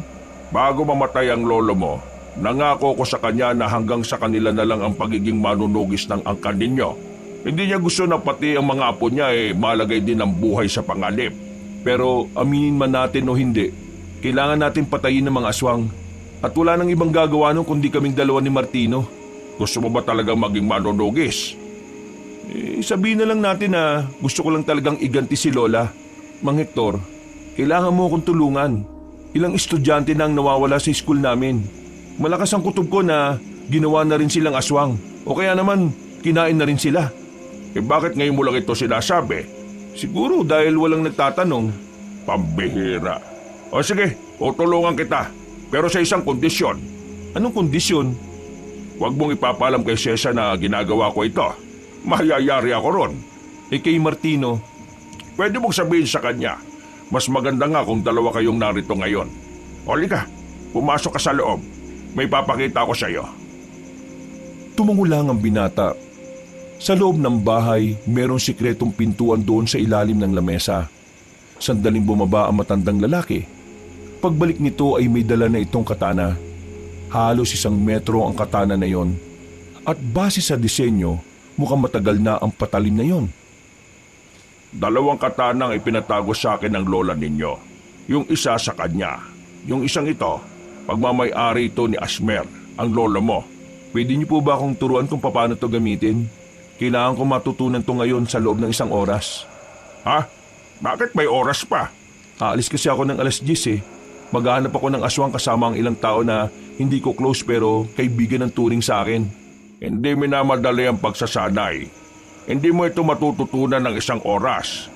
Kung di niyo ako matuturuan ngayon, tingin ko kailangan ko nang umalis. Ihahagupit lang naman tong katana na to, di ba? Ay, huwag kang padalos-dalos. Sige, bye! Ay, Diyos ko naman, ang tigas ng ulo. Wala nang nagawa pa matandang si Hector nang umalis na ang binatang si Lorenzo. Nang makasakay na siya sa tricycle, bigla niyang naalala ang pangontra na kwintas. Bigay yun ni Mang Hector. Nakaramdam siya ng kaunting kaba nang mapansing wala yun sa leg niya. Naalala nga pala niyang sinuot lang niya yun sa umpisa sabay tinanggal na rin. Pero wala na siyang pakialam. Buong buo na ang kanyang loob na harapin ng mga aswang. Hindi na siya natatakot. Hindi na siya manginginig. Dahil ang tanging tumatakbo sa isipan niya ay maiganti ang kanyang lola at mapigilan ang pagkawala ng mas marami pang estudyante sa kanilang paaralan. Maya-maya lang, nakarating na siya sa harapan ng eskwelahan nila. Oh, butit nandito ka na. Kanina pa ako naghihintay rito eh. Oh, nasaan na ibang kasama natin? Akala ko ba marami tayo? Pinauna ko na. Tagal mo kasi. Teka, ano yung dala mo? Di ba ang sabi mo maghahanap tayo ng aswang? Oo. Di eto. Nagdala na ako ng panlaban ko. Ewan ko lang kung hindi mamatay ang aswang na yun. Naglakad na rin sila paalis. Ayon kay Emil, papasok sila sa kagubatan. Kahit na medyo may kaba, malakas ang loob ni Lorenzo sa mga oras na yon. Hindi siya natatakot kung anuman ang maaaring mangyari. Kanina pa tayo naglalakad Nasaan ba talaga yung mga kasama natin? Malamang nauna na sila. Kung titigil sila sa paglalakad, maabutan natin sila.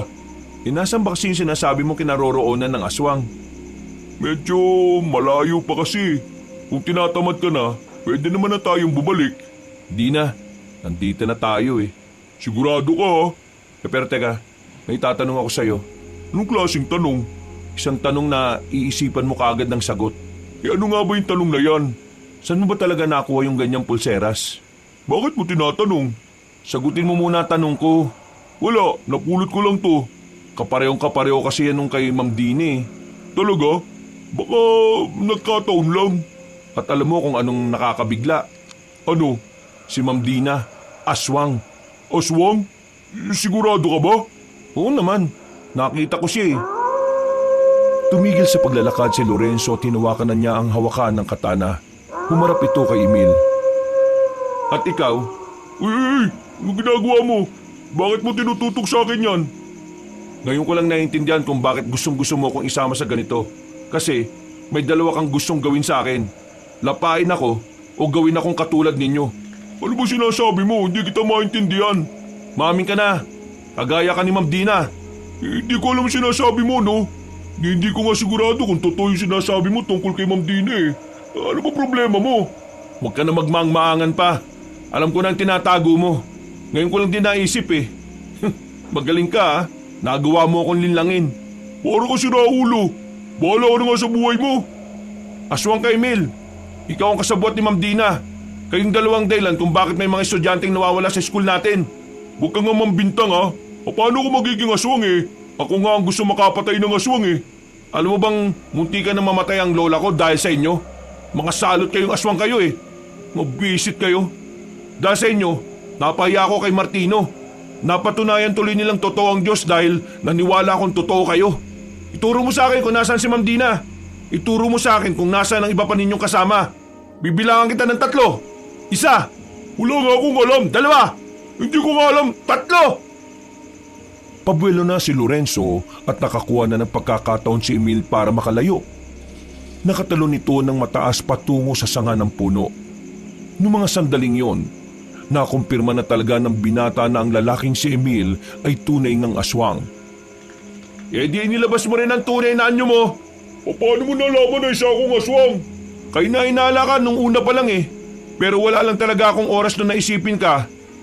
Dahil ngayon lang ako naniniwala na totoo pala ang mga aswang. Nung camping, napadaan ako sa tent mo. Nakabukas yun pero wala ka sa loob. Kaya nung umuwi tayo, naisip ko na baka ikaw yung kausap ni Ma'am Dina nung oras na yon. Lorenzo, huwag ka na makialam. Mapapahama ka lang. Hindi mo kakayanin ang mas nakakataas sa akin. Sumusunod lang ako sa utos nila. Hindi ako kagaya nila masama. Lahat ng aswang masama. Hindi mo na ako maloloko, no? Ngayong gabi, papaslangin kita. Paniwala ka sa akin, hindi ako kagaya nila. Nagpipilitan lang akong gawin to dahil biyag nila ang mga magulang ko eh. Hindi rin ako natural na aswang na gaya ni Ma'am Dina. Niyanggaw lang din nila ako. Kagaya ng mga estudyanteng nawawala, biktima rin ako. Ginagawa niyong aswang din ng ibang estudyante? Oo, nagpaparami ang mga aswang. Pinag-aandaan nila ang pananakop nila ng mga baryo sa susunod na buwan. Maniwala ka sa akin, hindi talaga ako natural na aswang. Biktima lang din ako. Ginagawa ko to para sa mga magulang ko. Di ako madaling maniwala sa mga taong una nang nagsinungaling. Patunayan mo muna sa akin na hindi ka talaga gaya nila. Sige, tuturo ko sa iyo kung saan dinadala ang mga estudyanteng binibiyag. Nandun din si Ma'am Dina. Si Ma'am Dina ba ang pasimuno ng lahat ng ito? Hindi, tauhan lang din siya. Pero mas mataas siya sa amin. E di sino ang pinuno nyo? Sa pagkakaalam ko, yung principal natin ang pinakapinuno ng mga aswang eh. Sigurado ka ba sa sinasabi mo? Hindi ka ba nagtataka? Ang daming nawawalang estudyante pero hindi mo lang kumakalat. Alam mo rin ba kung bakit walang magulang na nagre-reklamo kapag kinukuha nila ang estudyante? Yung mga magulang, kinakain na o kaya dinudukot tapos pinapalapa sa ibang bagong aswang. Kaya maniwala ka sa akin, ito ang totoo. Hindi ko alam kung paniniwalaan kita eh. Pero hindi ko babaliwalain ang sinasabi mo. Lorenzo, yung lola mo, kailangan niya mag-ingat. Isa siya sa punterian nila Ma'am Dina. Ililigpit nila ang dating dakilang manunugis. Pagkatapos ng lola mo, kayo na ng kambal mo ang susunod. Bumaba na si Emil at muling lumapit kay Lorenzo. Itinapat na mismo ni Emil ang katana sa kanyang liig. Sige, gilitan mo ang leg ko kung sa tingin mo hindi totoo mga sinasabi ko. Paniniwalaan kita, pero sa isang kondisyon. Anong kondisyon? Tutulungan mo ako. Bukas ng gabi, pupunta ka sa bahay. Ititipon ko sila lola. Sasabihin mo sa kanila ang lahat ng nalalaman mo. Sige, papayag ako. Pero sa isang kondisyon din. Di ka pwedeng magbigay ng kondisyon, no? Kapag may isa ng kondisyon. Lorenzo, sa oras na mamatay ako, pakiusap, iligtas mo ang mga magulang ko ha. Hindi sila aswang eh. Buhay na buhay sila bilang tao. Ginagamit ang mga aswang ang kalaman nila bilang mga doktor. Ikaw nang bahala sa kanila ha, kapag may nangyaring hindi maganda sa akin. Sabay na silang naglakad paalis sa gubat na yon. Nasabi na rin sa kanya ni Emil kung saan ang eksaktong lugar ng pinagtataguan ng mga aswang. Nang maghiwalay na sila ni Emil, tila bigla siyang nakaramdam ng awa. Kahit na hindi siya dapat nagpapadala sa kanyang emosyon, pero sa tingin niya, totoo ang mga sinasabi nito. Noong gabing yun, wala siyang napaslang na aswang. Umuwi na lamang siya sa bahay nila. Kinabukasan ng umaga, sa kanya lamang naikwento ang mga nangyari. Maging ang kanyang kakambal ay nagulat din sa mga sinabi niya. Si Emil? Aswang? Oo, aswang si Emil. Pero ang sabi niya, mabuting aswang siya. Mamayang gabi, papatunayan niya yon. Sasabihin niya sa inyong lahat ang mga nalalaman niya. Duda ako dyan. Kung talagang may nalalaman siya, dapat sa pag-uusap niyo pa lang sinabi na niya. Sasaga pa lang siya ng mga impormasyon eh. Sa kanya sasabihin mamayang gabi kung ano mga nalalaman niya. Huwag na muna kayong pumasok. Ngayong alam na natin na may aswang sa paaralan ninyo. Hindi na kayo ligtas doon. Sesa, kailangan ko na yatang abisuhan ng tropa. Tropa? Ang ibang manunugis na naghihintay lang sa senyas ni Sesa. Pwede bang sumama ako? Total, nasa akin naman na ang katana ni Lolo eh. Pambihira naman to, nadulas pa.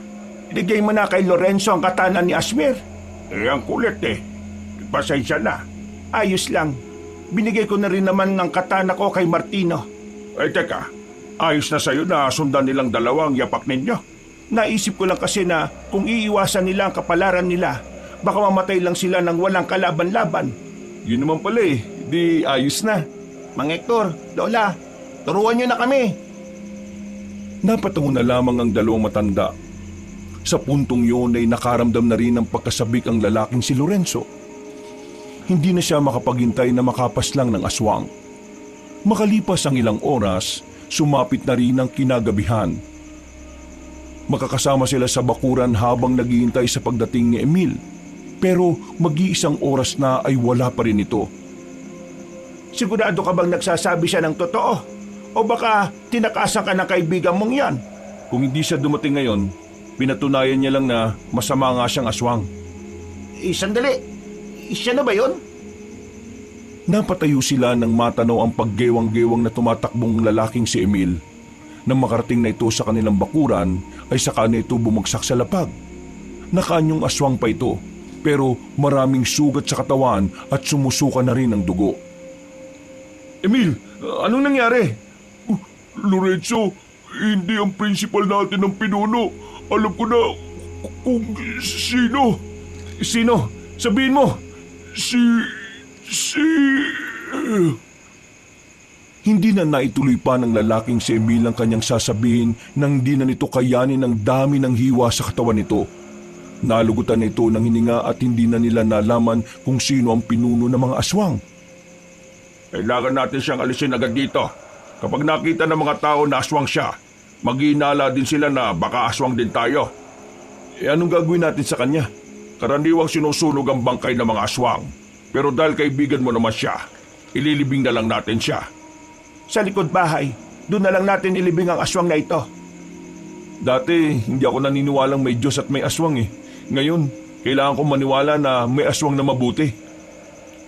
Inilibing nila ang lalaking si Emil. Kahit na papaano, nakakaramdam ng lungkot ang lalaking si Lorenzo. Hindi niya inakala na hahantong sa masaklap ang buhay ni Emil. Sa kabilang banda, bigla na lamang siyang kinabahan. Iniisip niya na baka may alam na ang mga aswang na naghahanda na rin sila. Kailangan ko na bang puntahan ng iba nating kasama, Sesa? Ipagpabukas mo na. Delikado kung ngayong gabi ka pa lalakad. Dumito ka na rin magpahinga. Maya-maya lang, pumasok na ang dalawang matanda sa loob ng bahay. Habang si Lorenzo naman, nasa harapan lang ng bahay. Nakatulala, malalim ang iniisip. Nilapitan ito ng kakambal niya at tinabihan. Naintindihan ko na may Diyos na nagbabantay sa atin. Ang hindi ko lang talaga maintindihan, bakit hinahayaan niyang mapahamak ang mabubuting nilalang?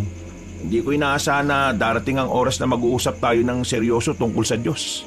Pero hindi hinayaan ng Diyos si Emil. Anong hindi hinayaan? Nakita mo naman, di ba? Namatay. Kapag ba aswang ka, kahit mabuti ka wala siyang pakialam. Lorenzo, hindi siya hinayaan ng Diyos. Ginabayan siya ng Diyos na tapusin ang misyon niya. At yun ay ang bigyan kanya ng babala laban sa mga aswang. Yun lang ang pinakamahalagang papel niya sa mundong ito. At dahil natapos na niya yon, mawawala na rin siya rito. Sinasabi mo bang ang buhay natin ay nakadepende sa kung ano ang misyon na nakapasan sa balikat natin? Mismo. Ay, malas naman ni Emil. Ang konti lang pala ng misyon niya sa mundong ito. May hinayata siya kay boss eh. Sinong boss? Si boss. Yung Diyos. Yun ang tawag ko sa kanya. Paano ka nga pala naniwala sa kanya? Bakit parang biglaan? Nung gabing nasa bingit ng kamatayan si Lola, inihiling ko sa kanya na pagalingin niya ang lola natin. Nagulat ako pag uwi ko. Magaling na siya eh. Sinabi ko naman kasi sa'yo, di ba? Mabait siya sa kahit na sino. Naniniwala ka man o hindi. Anak ang turing niya sa lahat. Napangiti na lamang ang lalaking si Lorenzo. Maya-maya lang din ay pumasok na rin sila sa loob. Kinabukasan, maagang umalis ng bahay ang matandang si Hector para puntahan ng iba pang manunugis. Habang ang kambal naman ay nanatili na muna sa bahay nila. Hindi sila pinapasok na matanda dahil ilalaan nila ang araw na yon para sa kanilang pag-iinsayo. La, naniniwala naman ako na dati kang manunugis pero matanda ka na ngayon eh. Baka hingaling ka sa pagtuturo sa amin. Minamaliit mo ba ako dahil sa edad ko? Hindi kita minamaliit, La. Gusto ko lang makasiguro na walang mangyayaring masama sa'yo sa oras na... Nagulat na lamang si Lorenzo nang biglang mabilis na kinuha sa kanya ni Aling Sesa ang katana. Itinutok ito agad sa liig niya. Kinabahan naman ang binata na parabang hindi makagalaw. Ito ang palagi mong tatandaan, Lorenzo. Lahat ng nilalang na alam na maaari mong makatapat, hindi mo dapat minamaliit. Igagalang mo kung ano sila. Hindi lang yung pagbibigay respeto, kundi pagiging maingat na rin. Kapag wala kang kaalaman tungkol sa kaharap mo, ang una mong iisipin, malakas siya. Maaring kapantay mo o maaring masigit pa sa'yo. Ayos, ang astig mo, La. Pinakaba mo naman ako eh. Akala ko makikita ko na si boss eh. Sige, simulan na natin. Dahil ang pagsasanay ay gagawin lang natin ng buong maghapon. At pagsapit ng gabi, gagamitin nyo na ang mga matututunan ninyo. Nagkatinginan ng kambal. Napangiti na lamang ang matandang babae. Maya-maya lang din sinimulan na nila ang kanilang pag-iensayo. Hirap na hirap ang kambal. Kahit matanda na ang lola nila, hindi nila yun matalo sa laban. Isa laban sa dalawa. Pero hindi naging kalamangan para sa kambal ang kanilang bilang. Masakit ang kanilang katawan na matapos na ang ginagawa nila. Wala na silang oras. Ang mga susunod na sandali ay ang pagharap na sa mga kalaban. Kaya kahit na wala pa silang pahinga, tumungo na rin sila sa bahay ni Mang Hector. Naroon na rin ang iba pa nilang mga kasama. Nagtitipon na ang mga manunugis. Mga kasama, magbigay galang sa isa pa nating pinuno. Yumuko ang mga manunugis. Namangha naman ang kambal sa kanilang nakita. Hindi nila inaasahan na ganun kataas ang paggalang ng mga yon sa kanilang lola. Ang dalawang binatang yan ay ang apo ni Asmer at Sesa. Sila ang napipintong sumunod sa yapak ng mga pinuno natin. Hindi nyo kailangan magbigay galang. Wala pa naman kaming napapatunayan eh. Di hamak na may mga karanasan na kayo sa amin. Kaya kami ang dapat magbigay galang sa inyo. Martino. Bakit? Yumuko ka rin. Wow! Iba pala epekto sa iyo ni boss, ano? Nagiging matino ka. Ngayong gabi, mabubuhay muli ang alitan na matagal na dapat natuldukan. Magaganap muli ang kaguluhan sa pagitan ng kabutihan at kasamaan. Iandaan niyo mga sarili ninyo. Dahil ngayong gabi, pupuntahan natin ang mga aswang. Paumanhin sa inyong lahat. Dahil hindi ako makakasama sa inyong laban. Pero ipagdarasal ko kayo sa Diyos Ama na sana tagumpay ang kasama ninyo sa inyong pagbabalik. Pagkatapos ng sandaling pagtitipon, umalis na rin si Aling Sesa kasama ang ibang manunugis. Inihatid ito patungo sa may ligtas na lugar. Maya-maya pa, sinimulan na rin nila ang paglalakbay. Martino, Bakit? hindi pa rin ako makapaniwala eh. Makapaniwala na alin? Eto, nandito tayo.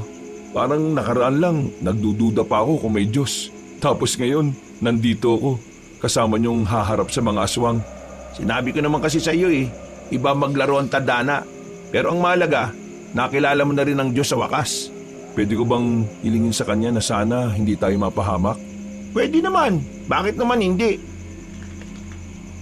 Sandaling pumikit ang lalaking si Lorenzo na yon nang maramdaman nilang tila may nakamasid na sa kanilang paglalakbay.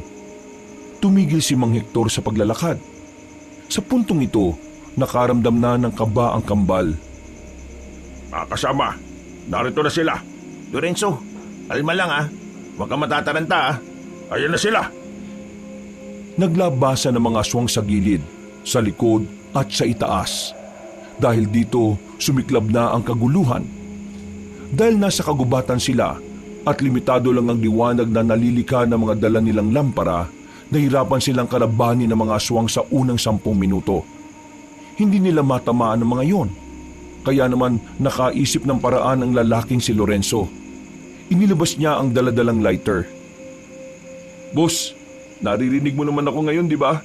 Sorry agad Kailangan ko tong gawin. Sinunog ni Lorenzo ang mga tuyong dahon sa lapag. Nang lumaki ang apoy, nakalika sila ng mas malakas na liwanag. Nakita na nila ang mga aswang kung saan nagtatago. Kaya sa mga pagkakataong ito, nagawa na rin nilang labanan ng patas sa mga yon. Unti-unti nilang nababawasan ng bilang. Lorenzo, nakita ko si Ma'am Dina sa gawing yon. Dito ka lang, ako nga harap sa kanya. Sasamahan kita. Mabilis na tumakbo ang dalawa patungo sa kaliwang banda. Nang makarating na sila sa maisan, nakita nila roon ang babaeng si Dina. Tila hinihintay lang din sila nito. Tama nga ang hinala ko. Kayong dalawang apo ng mga dating manunugis na si Sesa at Asmer. Buti naman at wala ka na sa school natin. Bukod sa wala kaming matutunan sa'yo, umay na kami sa amoy mong malanse. Mahusay at matalino ka, Lorenzo. Pero mali ka ng tinatahak mong landas. Hindi mo alam ang pinasok mo. Hindi na mahalaga kung delikado o hindi ang pinasok namin. Dahil ang mahalaga sa amin ngayon, mapuksa kayo mga aswang kayo. Ma'am Dina, sayang kayo. Ang ganda nyo pa naman. Pero sa likod ng kagandahan nyo isa pala kayong alimaw. Isa ka rin palang may pagnanasa sa akin. Kunwari ka pang... Ang dami mo pang sinasabi! Pinukul ni Lorenzo ang nadampot na bato sa direksyon ng aswang na si Dina. Tinamaan niya ito sa mukha, dahilan para mahilo agad ang babae. Papaslangin ko kayo! Gumapang na mabilis si Dina. Nang makalapit na ito sa kanya, tumalon ito ng mataas. Nahawakan nito si Martino. Nakalmot nito si Martino sa balikat. Pero mabuti na lang ay nadaplisan lang ito dahil nagawa nitong makailag. Ayos ka lang? Pag mo akong intindihin. Muling umatake ang aswang na si Dina. Pero sa pagkakataong ito, nakakuha na ng tamang pagkakataon si Lorenzo para sa kanyang pag-atake. Mabilis niyang nilapitan ng babae habang nakatalikod pa ito.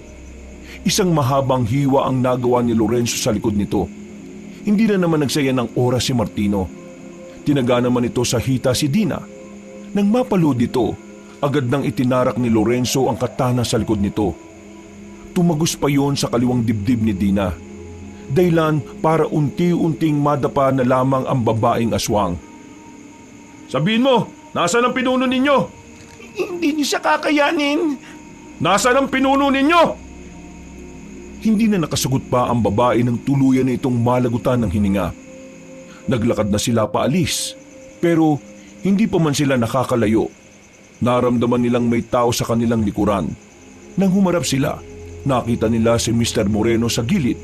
Nanlalaki ang mga mata, nakatingin sa kanila. Nagtataka rin sila kung ano ang ginagawa ng kanilang guro doon. Anong ginagawa nyo? Anong ginawa nyo kay Miss Dina? Mr. Moreno, nagkakamali ka ng pagkakaintindi. Umatay kayo ng tao. Nilabag nyo ang kautusan ng Panginoon. Masasama kayo, mga dyablo! Paano ka napadpad dyan? Huwag nyong ibahin ang usapan. Gumawa kayo ng mabigat na kasalanan. Pinatay nyo ang isang inosente. Aswang si Ma'am Dina. Manunugis kami. Natural lang na patayin namin siya. At pwede ba? Huwag mong binabanggit si boss. Hindi kanya ito tolerate. Anong ito tolerate ang sinasabi mo? Yang pulseras mo.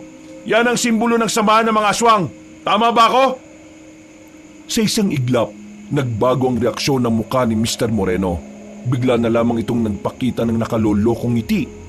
Isang ngiti na makikitaan ng masamang balak. Tama nga ang hinala ko. Ikaw yun. Ikaw ang pinuno ng mga aswang. Ha! Magaling ka talaga, Lorenzo. Pinapahanga mo talaga ako palagi Kung kailan naniniwala na ako may Diyos, saka ko pa nalaman na hindi naman pala tayo iisa ng pinaniniwala ang Diyos. Ang lakas ng loob mong magtago sa pagiging relihiyoso. Ikaw pala ang demonyo. Nalinlang kita. Nalinlang ko kayo. Pero hindi ko rin talaga inakala na kayo pala ang dapat kong inuna. Ang isa sa mga punteriya ko ay matagal ko na palang nakakadaupang palat. Mahusay! Nilinlang nyo rin ako. Anong nilinlang? Hindi rin naman namin alam na manunugis ang pinagmulan namin Buwang ka rin no? Saan mo din nila mga estudyanteng dinudukot ninyo? Malalaman mo lang yon kung matatalo nyo ako. Aray! Nagulat na lamang sila na may bumaon na palaso sa bandang liig na matandang si Moreno. Tinira na pala ito ng palaso ni Mang Hector. Dahil dito, dumistansya na muna si Mr. Moreno. Pinutol nito ang palaso. Hindi na pala ako asintado ngayon. Iba na talaga kapag may edad na O ikaw, hindi kita kilala, pero hindi ka namin sasantuin. Nagalit si Mr. Moreno. Nagpalit na ito ng anyo bilang aswang. Mabilis itong nakalapit. Niligpasan nito ang kambal. Diretso kay Mang Hector si Mr. Moreno. Isang mahabang kalmot agad ang nagawa ng pinunong aswang. Tumba agad si Mang Hector. Agad namang rumisponde ang kambal. Tinaga nila si Mr. Moreno. Pero nagawa sila nitong iwasan. Nang makabuelo, muli silang inatake ni Mr. Moreno. Tapis agad ang balat ni Lorenzo sa balikat, habang si Martino naman nadaplisan sa braso ng kalmot. Aminado sila na kakaiba si Mr. Moreno kumpara sa mga una nilang nakatapat. Kahit si Mang Hector, alam din na hindi basta-basta ang pinuno ng mga aswang. Pero kahit na ganoon, hindi nagpatinag ang lalaking si Lorenzo. Parang hindi niya nararamdaman ang sugat na tinatamo niya. Dali-dali siyang lumapit ulit kay Mr. Moreno. Tinaga niya ng katana ang pinunong aswang. Pero sa kasamaang palad, hindi niya naman ito tinamaan. Sinubukan niya pa ulit hatawin, pero nahawakan ni Mr. Moreno ang kamay niya. Matagal na ako nagtitimpi sa pagiging bastos mo sa akin, Lorenzo. Ito na ang tamang pagkakataon. Dahil wala na tayo sa paaralan. Pwede na kitang patayin. Hindi mo pwedeng gawin yan! Paglingon ni Mr. Moreno sa gilid, naroon na si Martino. Nagawa ni Mr. Moreno na salagi ng pagtaga ng binata. Pero nabitiwan naman nito si Lorenzo. Sinamantala na ni Lorenzo ang pagkakataon. Itinarak niya ang katana sa tiyan ni Mr. Moreno. At habang nangyayari naman yon, nagawa pa rin ni Mang Hector na makatulong. Tinira ulit nito ng palaso si Mr. Moreno. Sa pagkakataong yon, sa kaliwang dibdib na yon bumaon. Bullseye! Hindi pa nakontento si Lorenzo.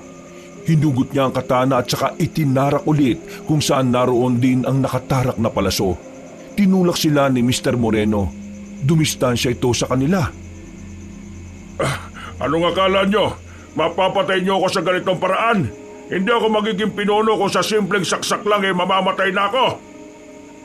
Aabante pa sana si Mr. Moreno nang bigla itong sumuka ng dugo. Kalaunan, magkakasunod na ubo na lamang ang nagawa nito. May laso na ang pangalawang palaso na pinatama ko sa iyo. Yung una sinadya kong wala para maging kampante ka at isipin mong hindi ka mamamatay sa palaso. Mr. Moreno, talo ka na! Mukhang kailangan mo nang magpaalam. Hindi ka ililigtas ng kinikilala mong Diyos, no? Kahit na kailan talaga, malaking hadlang ang mga tao sa mga hangarin namin. Hindi ako makapaniwala. Nasayang lang ang maraming taon ng pagpaplano ko. Mr. Moreno, magpahinga ka na. Hanggang dito na lang ang misyon mo sa mundo. Lumakas ng lumakas ang ubo ni Mr. Moreno. Parami na rin ang parami ang dugong isinusuka nito. Lumalambot na rin ang tuhod nito. Nahihilo at nawawalan ng balanse. Bakit ayaw niyo pa akong tapusin? Di ba ito naman ang pinakahihintay ninyo? Ibinibigay na namin ang ilang minuto na natitira sa buhay mo. Mabait pa rin naman kami sa iyo kahit nakampun ka pa ng demonyo. Yung mga biyag na estudyante, kung dediretsuhin niyo ito, ay may makikita kayong malaking bahay. Hanapin niyo ang basement. Naroon silang lahat. Lorenzo, maraming salamat. Ngayon, naiintindihan ko na kung bakit makapangyarihan ang pagmamahal ng mga tao. Bigla na itong bumagsak. Hindi na ito makapagsalita. Nangingisay-ngisay na rin ito. Kalaunan, hindi na rin ito gumagalaw. Tuluyan na itong nalagutan ng hininga. Ayos lang ba kayo? Tuklap ang balat mo. May kalmot ako. At may mahabang sugat si Mang Hector. Tapos, magtatanong ka kung ayos lang kami? Tulungan niyo na ako makatayo. Inalalayan nila ang matanda. Nang balikan nila ang kanilang mga kasama ay natalo na nila ang mga aswang. Marami ang sugatan sa kanila. Merong kritikal pero nailigtas din naman. Masaya silang nakabalik sa baryo. Bitbit nila ang tagumpay. Walang paglagyan ang kalooban ni Lorenzo. Dahil sa wakas, hindi na mangangamba ang kanilang lola tuwing matutulog sa gabi. Makalipas ang halos isang buwan, nakarecover na rin sila. Pansamantalang natigil ang kanilang pag-aaral. Wala na rin kasi ang kanilang principal. Nakasama ito sa mga namatay sa labanan. Ang mga estudyante namang ilang araw nang nawawala, naibalik na rin sa kanilang mga magulang. Mga apo, hanggang ngayon, hindi pa rin ako makapaniwala na kinaya niyong makipagsabayan sa mga manunugis. Masaya ako at proud ako sa ginawa ninyo. Talagang nananalaytay ang pagiging mandirigma sa dugo ninyo. Ang tanong ngayon, ipagpapatuloy niyo ba ang nasimulan ng inyong lolo at lola?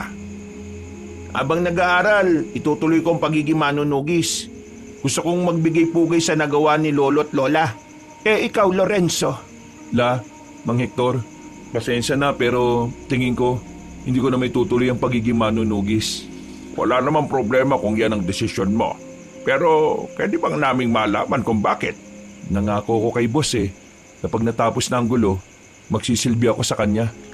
Teka, sinasabi mo bang magpapari ka? Masyado ko makasalanan para maging pari. Pero kahit na anong paraan ng paglilingkod gagawin ko. Alam mo, Lorenzo, natutuwa ako sa iyo. Hindi ko talaga inakala na darating ang araw na magbabago ang paniniwala mo.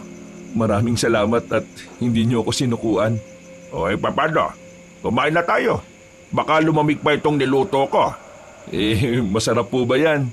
Masarap magluto yan si Hector. Nung araw tagaluto namin yan ng merienda. Ang kaso nga lang, may pagkakataon na sobrang alat ng luto niya. Ay nako, binunyag mo pa. Baka sa susunod hindi na sila kumain ng luto ko. Ayos lang. Sa susunod pa naman Pinagsaluhan nila ang mga pagkaing nakahain sa hapagkainan. Masaya ang kalooban ng bawat isa. Payapa at maginhawa. Lalong-lalo na ang binatang si Lorenzo. Sa kanyang mga naging karanasan, natutunan niya na kahit na hindi niya nakikita ang Diyos, ay palagi itong nakabantay, palaging nakagabay, at higit sa lahat, palaging nagmamahal sa kanila. Sa ngayon, nagsisimula ng maganda si Lorenzo para sa pagsali niya sa isang simbahan. Hindi niya alam kung kakayanin niya, pero ang mahalaga na lamang sa kanya ay mapaglingkuran ang Panginoong Diyos. Nangako siya na kahit na anong mangyari, handa siyang ialay ang buhay niya sa ngalan ng kanyang pananampalataya. Wakas,